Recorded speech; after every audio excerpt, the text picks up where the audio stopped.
suppose the most dangerous threat facing human beings is war, international war. We all know that just a small mistake or a press of a button or an intentional escalation could lead to the destruction of our whole planet. We have far above the number of nuclear weapons and other weapons to destroy humankind forever.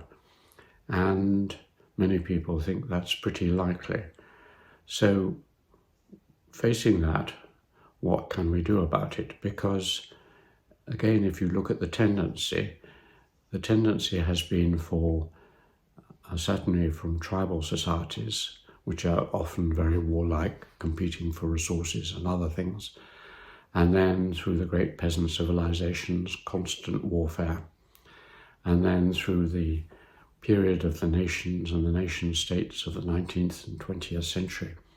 Human beings are an extremely warlike, aggressive species, and in particular some of their ideologies, the ideologies of capitalism, communism, Christianity, Islam, many of them see the world as a struggle for survival, as in Darwin's work. And therefore, we are like that. And unless we curb that, channel it, think about it, we will destroy ourselves. So what can we do about that?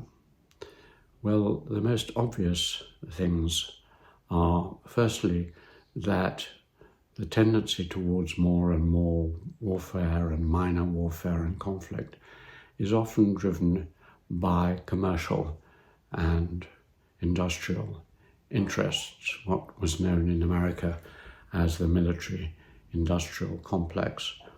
And that has to be addressed. If we don't want to go on supplying huge numbers of weapons to areas which are going to then use them in civil wars and other ways, if we don't want to threaten our neighbours and our other civilizations, we have to address the arms industry.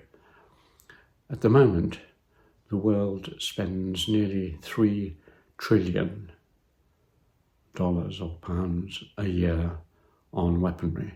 Half of that, more or less, or at least a third, is the United States. That's a vast amount. Every day we spend on weapons something like a quarter of what we spend on the World Health Organization or the United Nations or other organizations like that. We just spend more and more, and there are constant cries saying we are more threatened because they have more weapons, therefore we need to spend more on weapons. And there are huge lobbies and pressure groups which advocate that.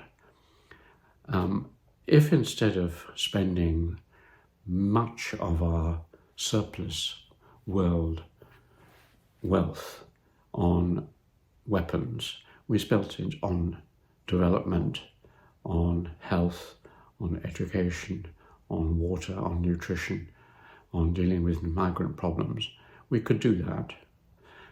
If we, for example, decided internationally that each country would reduce their military expenditure by, say, 5 or 10% a year and put it into a world fund for development, the world would be transformed. The amount of research into alternative energies, the deforestation of the Amazon, the migration flows, the hunger, all those things could be addressed reasonably easy with the money we now spend on weapons.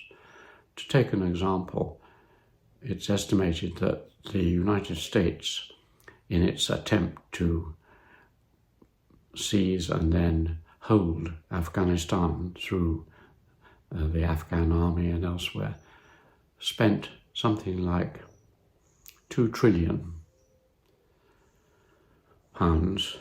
dollars on military expenditure. It spent 1,000th, the most of that, 1,000th, on aid development. Now, if it had been reversed Afghanistan would now be a bustling, rich, wealthy, healthy place. And even if the Taliban had come back to power, there would be a large civil society and an entirely different world. The same, obviously, with many of the overseas wars, the pummeling and pounding of the Middle East, the Far East, South America, with military, and combined to that, sanctions here, sanctions there. This whole emphasis on war and destruction.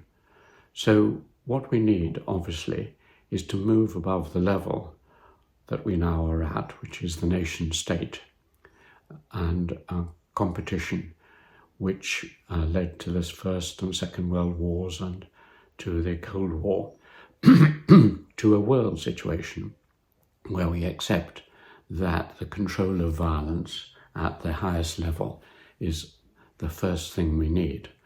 It's a bitter pill to swallow because many people shy away from the idea of world governance, who would be in charge, and so on. That was the same bitter pill that people in different states had to accept when the nations built up.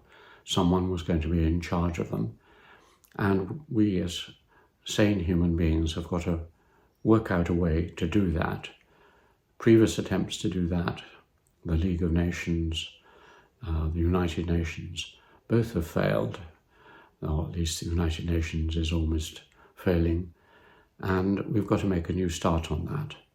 And in order to do that, one prerequisite is that the larger countries, particularly America, China, India, and Europe, have got to accept that there is a level above them, a level of law and governance, which they have to obey, even if it doesn't appear always to go in their own direction. And this is particularly difficult for the United States, which has been the unparalleled world power over the last 70 years, and particularly since the fall of the Soviet Union. So that's got to happen.